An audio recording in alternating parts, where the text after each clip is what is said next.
আজ সকালবেলা উঠেই ব্রেকফাস্টে খেলাম লুচি আর ঘুগনি, যেটা খুব টেস্ট হয়েছিল। আজকে যেহেতু মহালয়া তাই নিরামিষ করে ঘুগনিটা রান্না করিস। তারপরে দেখেছিলাম মহালয়া। তো এটা আমাদের মানে আগেকার জেনারেশন যারা ছিল, মানে আগেকার বাচ্চারা 5-6 বছর আগেও একটু অন্যরকম ছিল, এখন একটু অন্যরকম হয়েছে। আগে আমরা সকালবেলা ভোরবেলা উঠতাম, এরোর বাড়ি, হয়তো যারা টিভি না থাকতো তারা এরোর বাড়িতে টিভি দেখতে যেতাম।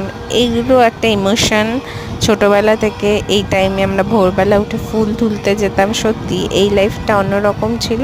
আর এখনকার চাইলেই সব জিনিস পেয়ে যাওয়া বাচ্চারা এগুলোর মর্ম বুঝবে না। এটা যেমন আমি আজকে ঘরে পরেও রিপিট টেলিকাস্ট দেখলাম, মানে এটা চালিয়ে দেখে নিলাম।